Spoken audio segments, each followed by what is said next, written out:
ॐ अज्ञानतिमिरन्दस्य ज्ञानाञ्जनशलाकया चक्षुरुन्मीलितं येन तस्मै श्रीगुरवे नमः। नमो विष्णुपादाय कृष्णप्रेष्ठाय भूतले श्रीमते भक्तिवेदान्त स्वामीनिति नामिने। नमस्ते सरस्वते देवे गौरवाणी प्रचारिणे निर्विशेष शुद्धवादी पाश्चात्य जय श्री कृष्ण चैतन्य प्रभु नित्यानंद श्री अद्वैत गदाधर श्रीवासादि गौ भक्तवृंद। हरे कृष्णा कृष्णा कृष्णा हरे हरे, हरे Ram Ram Ram Hare Hare. Hare Krishna. So we welcome all of you on a very, very auspicious occasion of the advent of Bhagavad Gita. Gita Jayanti Mahamahotsava ki Jai.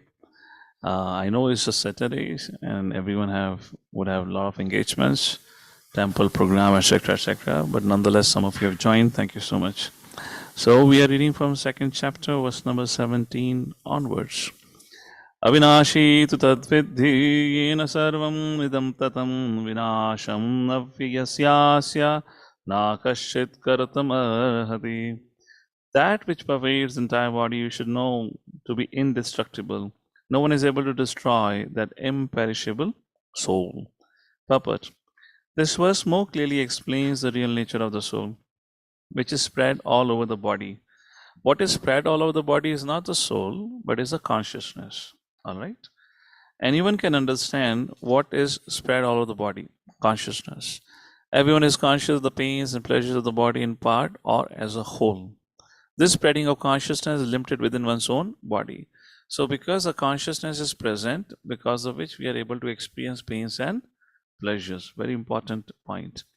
However, this consciousness, which is a symptom of the soul, is only limited to one body. Not that we can understand what the pains and pleasure of other body. Is that clear? The pains and pleasures of one's body are known to another. Therefore, each and every body is the embodiment of an individual soul, and the symptom of the soul's presence is perceived as individual consciousness. This soul is described as 1/10,000 part of the proportion of the hair, point and size. The Shweta Ashvatara Upanishad confirms Balagrashadavagasya Shatadha Kalpitasya cha Bhago Jivaha Savigneyaha Sachanantaya Kalpate. When the upper point of a hair is divided into 100 parts, and again each of such parts is further divided into 100 parts, each such part is a measurement of the dimension of the spirit soul. Similarly, the same version is stated Keshagrashatabhagasya Shatam Sha Sadrshatmakaha Jivaha Sukshma Swarupoyam Sankhyatito Hichitkanaha.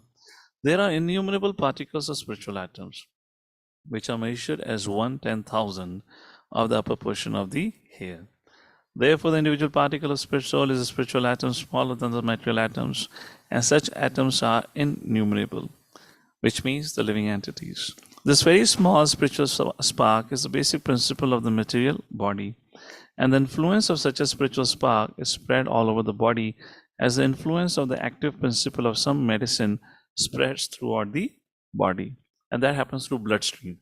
That happens, and here, because of presence of soul, consciousness is all over the body. This current of the spirit soul is felt all over the body as consciousness, and that is the presence of the proof. That is a proof of the presence of the soul. And layman can understand that the material body minus consciousness is a dead body, and this consciousness cannot be revived in the body by any means of material administration. Therefore, consciousness is not due to any amount of material combination, but to the spirit soul. In the Mundaka Upanishad 3.1.9, the measurement of the atomic spirit soul is further explained. This soul is atomic in size and can be perceived by perfect intelligence. This atomic soul is floating in the 5 kinds of air, prana, apana, vyana, samana, and udana. Is situated within the heart and spread its influence all over the body of the embodied living entities. When the soul is purified from the contamination of the 5 kinds of material air, its spiritual influence is exhibited. The Hatha Yoga system is meant for controlling the 5 kinds of air and suckling the pure soul by different kinds of sitting postures, not for any material profit, but for liberation of the minute soul from the entanglement of the material atmosphere. So how do we purify and what we need to purify? We are actually supposed to purify this, the 5 kinds of air which are contaminated because of the material connection. And Prabhupada is talking about Hatha Yoga, where you have breathing exercise, pranayam, ityadi. They're actually meant to purify, meant for controlling these 5 kinds of air and also of purifying. Reading ahead. So the constitution of the atomic soul is admitted in all Vedic literatures. And it is also actually felt in the practical experience of any sane man. Only the insane can think of this atomic soul as all-pervading Vishnu Tattva. So Mayavadis who say you are Narayan, I am Narayan, they're insane. The influence of the atomic soul can be spread all over a particular body. According to the Mundaka Upanishad, this atomic soul is situated in the heart of every living entity. And because the measurement of the atomic soul is beyond the power of appreciation of the material scientists, some of them assert foolishly that there is no soul. The individual atomic soul is definitely there in the heart, along with the super soul. And thus all the energies of the bodily movement are emanating from this part of the body. The corpuscles, which carry the oxygen from the lungs, gather energy from the soul. When the soul passes away from this position, the activity of the blood generating fusion ceases. Medical science accepts the importance of the red corpuscles, but cannot ascertain that the source of the energy is the soul. Medical science, however, does admit that the heart is the seat of all energies of the body. Such atomic particles of the spirit whole are compared to the sunshine molecules. Now, comparison to the Supreme Lord. In the sunshine, there are innumerable radiant molecules. Similarly, the fragmental parts of the Supreme Lord are atomic sparks of the rays of the Supreme Lord, called by the name of Prabha, or superior energy. So whether one follows Vedic knowledge or modern science, one cannot deny the existence of the spirit soul in the body, and the science of the soul is explicitly described in the Bhagavad Gita by the personality of Godhead. That's the subject matter. Very beautiful purport. What's the size of the soul? Where the soul resides? How the soul is covered by the 5 kinds of air? How to purify? And what's the difference between living and dead? Living means the soul is present. And because the presence of the soul is the source of all energy, which brings to a very, very important discussion. It is not the food, water, air that is giving us life. What is giving us life? The presence of soul. And what's the evidence? If let's say there is a dead body, give him the best of the oxygen, the best of the spring water as a gift, and the best of the organic food, but the dead body cannot be revived. So we were reading recently Srimad Bhagavatam, right? I just make one point and move forward. The point is our goal of life, or how about not a goal of life, or how we should mold our life. Our life should be molded in a way that we depend as minimal on the material necessities of life, which means depend that much as it is required to maintain the relationship between the body and the soul, not overdone about it.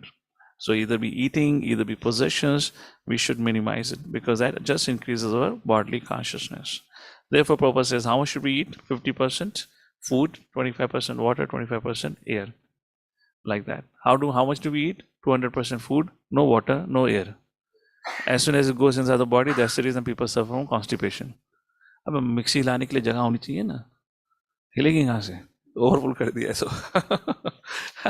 Text number 18. अंतमंत में देहा नित्यस्युक्ता शरीरिणः अनाशिनो अप्रमेयस्य तस्माद्युज्यस्व भारतः.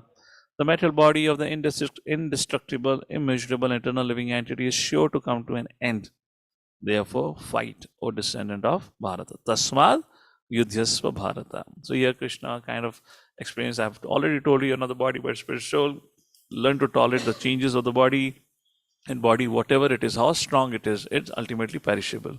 Therefore, don't cry for the body, fight, perform your duty. That's how Krishna concludes this kind of discussion. Let's take a look at the puppet. So what is more important is the focus on the puppet, body or the spiritual? Who should we protect more? Who should we care more for? The material body is perishable by nature.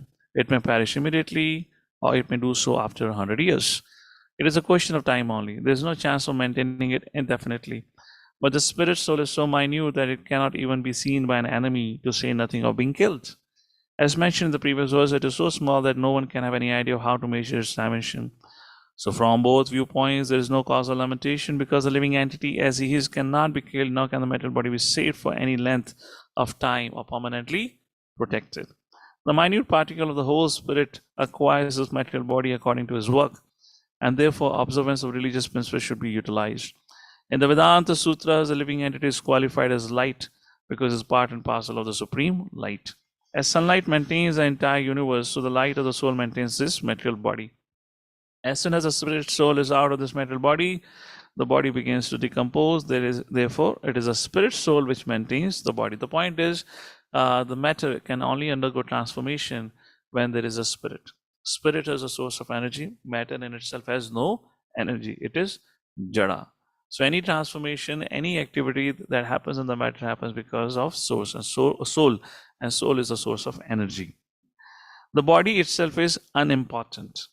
Arjuna was advised to fight and not sacrifice the cause of religion for material, bodily considerations. When I read this kind of purport, I really wonder for all those people who have dedicated their life, I don't know much in India, but at least in the West, who have dedicated their life for building their body. They go for hours together in the gym and to build their body more and more into shape and all that, and they go online and they tell people how to build your body strong, etc., etc. How can they ever understand this? Because for them, they're so strongly rooted in the concept, I am the body, I have to look beautiful, I have to look good, I have to strengthen myself, etc., etc. How would they ever understand such a thing? Or imagine if they understand how much they will repent that I wasted so many hours of my life caring for this body while not caring for the soul. Text number 19. Yaina veti hantaram yaschainam manyate hadam vabhautau na vijanito nayamanti nahanyate. Who dies, Arjuna? Neither he who thinks the living entity the slayer, nor he who thinks it slain is a knowledge. For the self slays not, nor is slain. I know, everything is above the head. No problem, let's read the purport. When an embodied living entity is hurt by fatal weapons, it is to be known that the living entity within the body is not killed. The spirit soul is so small, it is possible to kill him by any material weapon. Nor is the living entity killable, which means because of spiritual constitution. What is killed or supposed to be killed is the body only. This, however, does not at all encourage killing of the body. The Vedic injunction is Ma himsya sarva bhutani. Never commit violence to anyone. Nor does understanding that the living entity is not killed encourage animal slaughter. Killing the body of anyone without authority is abominable and is punishable by the law of the state as well as by the law of the Lord. Arjuna, however, is being engaged in killing for the principle of religion and not whimsically. Very, very beautiful point Prabhupada brings out here. I don't know how many of you could pay attention to it. I'll read out. Killing the body of anyone without authority is abominable. So Vedic scriptures, Vedic education, Vedic culture teaches us, first of all, about our adhikar. What is our authority? How much adhikar do we have? And everything that we do should be based on what is my adhikar. Similarly, teacher-student relationship. What is my adhikar? Do I have the adhikar or the right to instruct my teacher, to tell him what is right or wrong? Now, people today act anyway, the way they want it, whimsically. Why? Free world. We have all the right. I can speak anything I want. I can do anything I do. So here, now people, do you have the adhikar to kill anyone's body? No. So that discussion only doesn't happen. That is not the part of a mental frame only. People don't understand it. But I would like you to start thinking on this direction. What is my authority? What is my adhikar? I have the right to live. That is the minimal adhikar I have. But do I have the right to cause harm to others? Do I have right to cause inconvenience to others?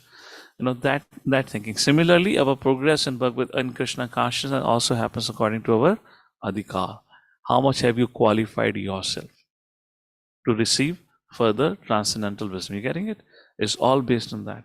So because of lack of this understanding, a new bhakta may think, let me wait 5 days. See, I'll also become greater than my teacher. This is the material consciousness. Everyone in the material consciousness is thinking, trying to become the teacher of the teacher. Yes or no? You're working under a manager, then you think, wait for 2 years, I'll show you. And they begin to compete with the same person who taught them. That is a very strong mental consciousness. But no, that doesn't happen in spiritual consciousness. Those who foolishly think like that, they remain foolish all their life. What is our adhikar is the way our spiritual education culture functions, and we progress. Text number 20. Very beautiful verse. Najayate mriyate va kadachan nayam bhutva bhavitva bhuya nabhuya ajo nitya shashvato yam purano nahanyate hanyamane sharire. For the soul there is neither birth nor death at any time. He has not come into being, does not come into being, and will not come into being. He is unborn, eternal, ever existing, primal, and he is not slain when the body is slain. Purport. Qualitatively, small atomic fragmental part of the Supreme Spirit is one with the Supreme. He undergoes no changes like the body. Sometimes the soul is called the steady or kutastha. The body is subject to 6 kinds of transformation. Birth, then remains for some time, then grows, produces byproducts, then dwindles, then finally death. The soul, however, does not undergo any of these changes. The soul is not born, but because he takes on material body, the soul takes its birth. The soul does not take birth there, and the soul does not die. Anything which has birth also has death. And because the soul has no birth, it therefore has no past, present, or future. He is eternal, ever existing, and primeval. That is, there is no trace in the history of his coming into being. Under the impression of the body, we seek the history of birth, etc. of the soul. The soul does not at any time become old as the body does. The so-called old man therefore feels himself to be in the same spirit as in his childhood or youth. The changes of the body do not affect the soul. The soul does not deteriorate like a tree or not anything material. The soul has no byproduct either. The byproducts of the body, namely children, are also different individual souls, and owing to the body, they appear as children of a particular man. The body develops because of the soul's presence, but the soul has neither offshoots nor change, which means you cannot have any son or daughter. You do not produce any other living entity. We may say, I am the father, mother, but you do not. What produces or what you give birth is another body. And that also you don't have authority for. Not that every mother, father, when they come and conceive together, they can guarantee they will have conception. It is not under their authority. It is directed by the higher authority. That's the point being mentioned here. The soul has no byproduct, which means you cannot give another birth to another living entity. To claim I am the mother and father is a bodily consciousness. Because as Jivatma, we cannot produce any living entity. The byproducts of the body, namely children, are also. So the children are nothing but the byproducts of the body, but not of I. To say this is mine, it itself is falsity. Is a false idea. Owing to the body, they appear as children of a particular man. The body develops because of the soul's presence, but the soul has neither offshoots nor change. Which means soul, Jivatma, cannot produce anything else. It is always the same. But what is that? What is that? 15th chapter, verse number 7. Mamaivamsu jiva loka jiva bhuta. So Mamaivamshu, everything is my part and parcel. It is the Supreme Spirit from which all these individual spirits have manifested. So this whole mother, father, brother, sister actually doesn't exist. In one sense, there is only one mother and father, Supreme Lord. In one sense, every other living entity is my brother and sister. That is called as 5th chapter, verse number 18, Vidya Vinaya Sampanne Brahmani Gavihastini Sunichaya Vasa Pandita Samadarshana. Sorry, I'm giving a little bit of elaborations here. It's just because of very important subject matter of spirit soul, for that reason. In Katha Upanishad 1.2.19, we also find a similar passage which reads, Najayate mriyete va vipashin Nayam kutashin abhavuva kashin ajo nitya shashvato yam purano nahanyate hanyamane sharire. The meaning and the purport of this verse is the same as in the Bhagavad Gita. Here, a special word, vipashit, which means learned or with knowledge. The soul is full of knowledge or full always with consciousness. Therefore, consciousness is a symptom of the soul. Even if one does not find the soul within the heart, where he is situated, one can still understand the presence of the soul simply by the presence of consciousness. Even with, point is, if tomorrow we have some medical instrument that can really go and look into it. So even if you don't find it, you can't say the soul doesn't exist. The proof is consciousness. Sometimes we do not find the sun in the sky owing to clouds or for some other reason, but the light of the sun is always there, and we are convinced that it is there for daytime. As soon as there is a little light in the sky early in the morning, we can understand that the sun is in the sky. As soon as there is a life, we can understand there is a soul. That's the point. Similarly, since there is some consciousness in all bodies, whether man or animal, we can understand the presence of the soul. The consciousness of the soul is, however, different from the consciousness of the Supreme, because Supreme Consciousness is all knowledgeable, past, present, future, knowing about every living entity. The consciousness of the individual soul is prone to be forgetful. When he is forgetful of his real nature, he obtains education, enlightenment from the superior lessons of Krishna. But Krishna is not like the forgetful soul. If so, Krishna's teaching of Bhagavad Gita would be useless. Now, types of souls. There are two types of souls, namely the minute, Anu Atma, and the super soul, Vibhu Atma. So we are super soul, and Lord is a minute particle soul, right? That is what everyone wants to become. Everyone wants to become Ishvara, and everyone wants to take the position of the Lord, but that's not the fact. We are the minute particle soul, Anu Atma, and the Lord is always the Lord, super soul, Vibhu Atma. This is also confirmed in Katha Upanishad. Anorniyan mahato mahiyan atmasya jantur nihito guhayam tamakratuhu pashyati vitashoko dhatuhu prasadan mahimanam. Both the super soul and the atomic soul, Paramatma, Jivatma, are situated on the same tree of the body within the same heart of the living being, and only one who has become free from all material desires as well as lamentations, by the grace of the Supreme, understand the glories of the soul. Krishna is the fountainhead of the super soul also, as it will be disclosed in the following chapters. And Arjuna is the atomic soul, forgetful of his real nature. Therefore, he requires to be enlightened by Krishna or by his bona fide representative, the spiritual master. So, very elaborate, beautiful purport, beautiful purport. Text number 21. What are the features of soul? Veda vinashinam netyam yainam ajamavyayam katam sa purushaha pata kam ghatyati hantikam. O Partha, how can a person who knows that the soul is indestructible, eternal, unborn, and immutable kill anyone or cause anyone to kill? Puppet. Everything has its proper utility. And a man who is situated in complete knowledge knows how and where to apply a thing for its proper utility. Similarly, violence has its utility, and how to apply violence rests with the person in knowledge. Very, very beautiful point. Everything, just like our varna and ashram, that itself is a big question. What varna am I and what ashram do I belong to? Psychophysical nature, our past karmic activities, and that can take years together. First of all, for an individual today to understand by himself what varna and ashram is close to infinity, is close to impossible. You cannot. And traditionally, that was not the way also. It was discovered and identified and guided by the teacher. The point is, we are followers. We don't follow the mind, we follow the authority. That's a very important thing we have to understand. We are so used to following the mind, thinking that I become Krishna's devotee. I know what to do. I can make my plans. The whole problem is with your mind, and now you be following your mind and not following the authority. You're again becoming the trap of the mind. That's the point you have to understand.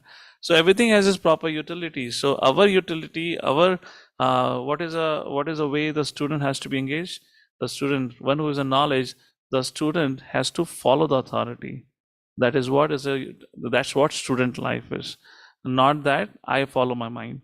So that's the point here. Again, very beautiful discussion. Like we discussed about authority, What is my adhikar? And now there's a discussion of understanding. And who knows the utility of everything? One in knowledge. Similarly, he knows what is the utility of violence and when the violence has to be utilized. So one who is full of knowledge. Either you claim that you are full in knowledge, now you can trust your mind. Or if you say you are not full in knowledge, then stop following your mind. How much ever fantastic Krishna conscious direction it gives you. You cannot be duplicitous. Yes or no? Do you agree that you are full in Krishna consciousness, full of knowledge? Then okay, now you follow your mind. If you're not, then keep quiet. I mean, this is ridiculous. To be half-hearted, say that I know something or I don't know something. Make your stand, decide. Don't get cheated. That's the point here. All the justice of the peace awards capital punishment to a person condemned for murder. The justice of the peace cannot be blamed because he orders violence to another person according to the code of justice. Example is of a judge. To some he says capital punishment, to some he sets free. In Manusmrita, the law book for mankind, it is supported that a murderer should be condemned to death so that in his next life he will not have to suffer for the great sin he has committed. Therefore, the king's punishment of hanging a murderer is actually beneficial. Similarly, when Krishna orders fighting, it must be concluded the violence is for supreme justice, and thus Arjuna should follow the instruction, knowing well that such violence committed in the act of fighting for Krishna is not violence at all, because at any rate the man or rather the soul cannot be killed. So for the administration of justice, so-called violence is permitted. So very important thing.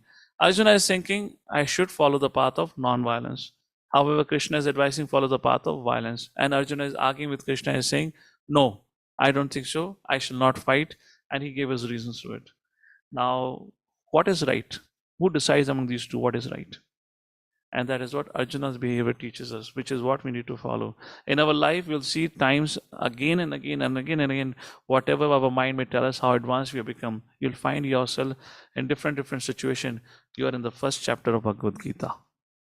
When you are stuck into your mind and your mind is not letting you follow the authority, and your mind is saying, no, why? I know why I should not do this, or I know why I should do something else. You have come back to the first chapter. You forget about the second chapter, where you're giving reasons, excuses why I should not follow.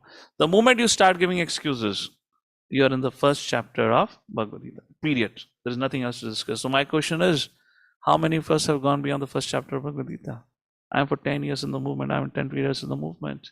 What your progress is? If you're still giving excuses, Arjuna gave excuses, but question arises, now who tells who is right? Arjuna says non-violence is right. Krishna says violence is right. And how did this confusion reconcile? When Arjuna said, I'll follow the authority. Yes or no? That's the point. And Arjuna was no layman. He was the most advanced devotee in that sense. So Krishna, not violence at all, because at any rate, like that. Where was I? A surgical operation is not meant to kill the patient, but to cure him. Therefore, the fighting to be executed by Arjuna at the instruction of Krishna is with full knowledge, so there is no possibility of sinful reaction. Arjuna was so convinced about his arguments, which were valid arguments.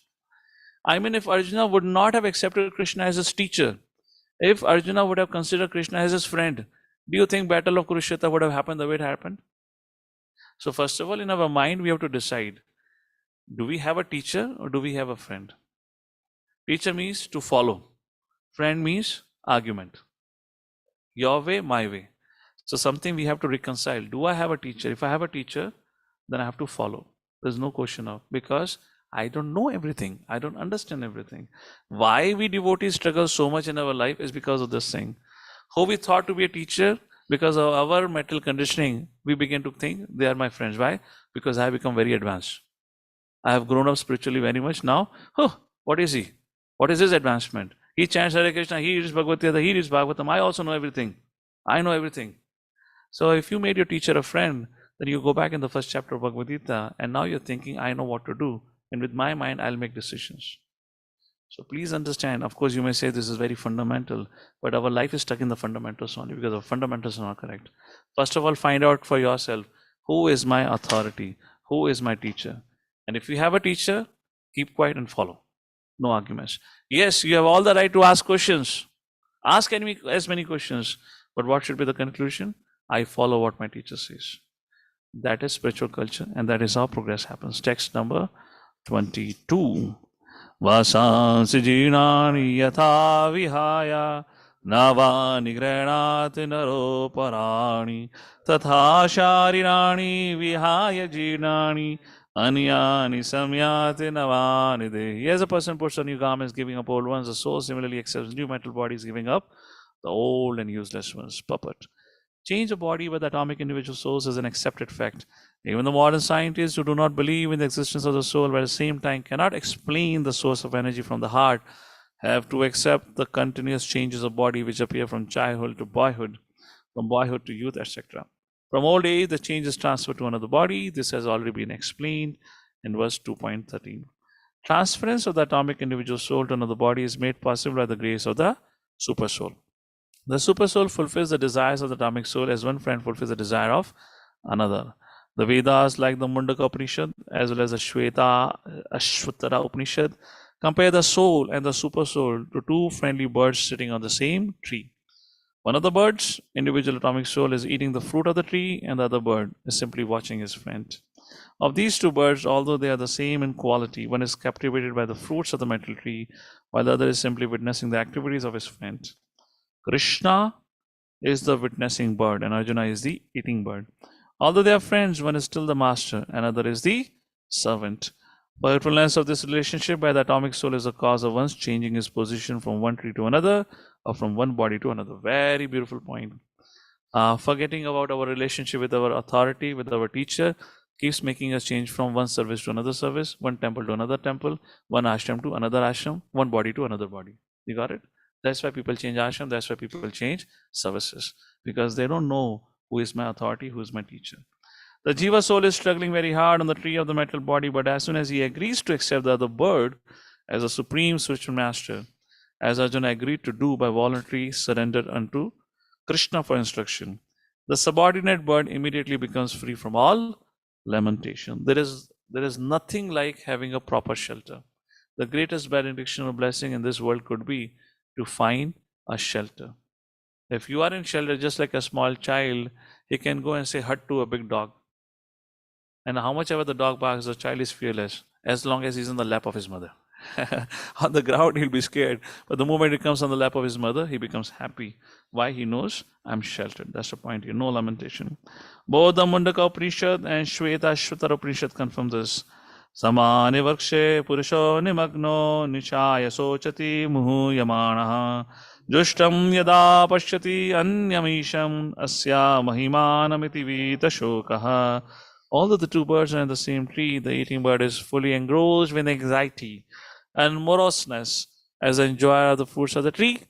But if in some way or other he turns his face to his friend, the Lord, and knows his glories, at once the suffering bird becomes free from all anxieties. Anxieties are the function of mind, and as long as we are functioning on the mental platform, we'll continue to suffer. And the best way to get rid of these problems and anxieties of life is to take shelter, is to follow. Arjuna has turned his face towards his eternal friend Krishna and is understanding the Bhagavad Gita from him. And thus, hearing from Krishna, he can understand the supreme glories of the Lord and be free from lamentation. Arjuna is advised herewith by the Lord not to lament for the bodily change of his old grandfather and his teacher. He should rather be happy to kill their bodies in the righteous fight, so that they may be cleansed at once of all reactions from various bodily activities. One who lays down his life on the sacrificial altar or in the proper battlefield is at once cleansed of bodily reactions and promoted to a higher status of life. So there was no cause for Arjuna's lamentation. Hare Krishna.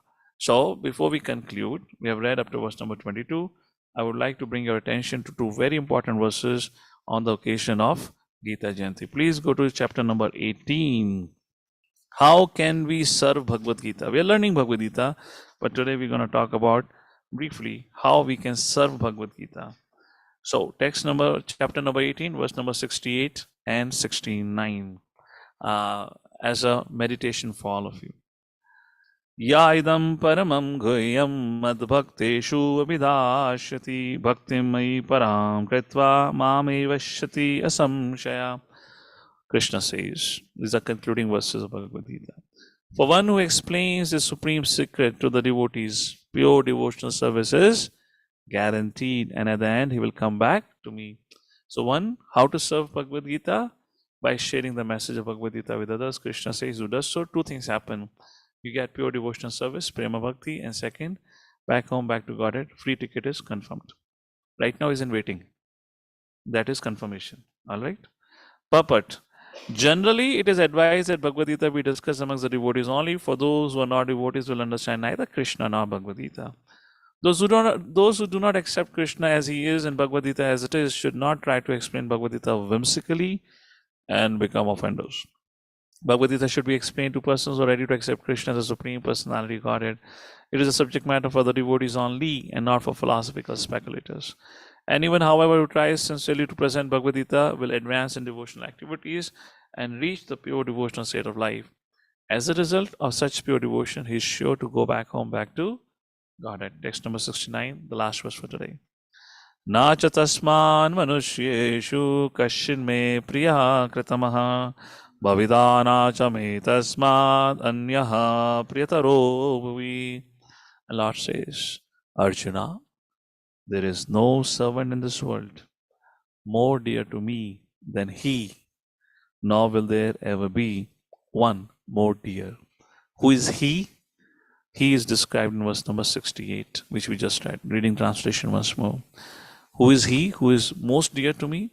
For one who explains the supreme secret to the devotees, pure devotional service is guaranteed. At the end, he'll come back to me. So all of us have this opportunity to, in true sense, celebrate this advent of Bhagavad Gita by becoming an instrument of grace and compassion at the hands of Srila Prabhupada. And through that, becoming an instrument of grace and compassion in the hands of Lord Shri Krishna. Prabhupada was extremely pleased when this Bhagavad Gita was given out to others. The message of Bhagavad Gita was shared. So it's my humble request to each and every one of you, wherever you are. I don't know, this is an online event. You may be Pune, you may be from different parts of the country. Wherever you are, if possible, do take part in what we call as, book distribution program. Or if you cannot take part, sponsor some copies of Bhagavad Gita so that on your behalf, ISKCON Temple and devotees can distribute. But today we should in true sense celebrate Gita Jayanti because of which each one of our life has been transformed by sharing this knowledge with others. So that we should not be miser about it. You can do it by your time, by your money, by your energy, dedicating it. And that in that way, in true spirit, we'll be really able to please Lord Shri Krishna, please Srila Prabhupada. That's what they wanted. With that, we conclude for today. And tomorrow we'll continue our discussion on verse number 23. Hare Krishna. Srimad Bhagavad Gita ki, Shri Gita Jayanti Mahamahotsav ki, Jagadguru Srila Prabhupada की। आप सभी का बहुत बहुत धन्यवाद आज के सत्र में भाग लेने के लिए। आप लोग के प्रश्न हैं तो पूछ सकते हैं, अभी तो नहीं, समय हो गया है। Maybe you can just send a message and we shall reply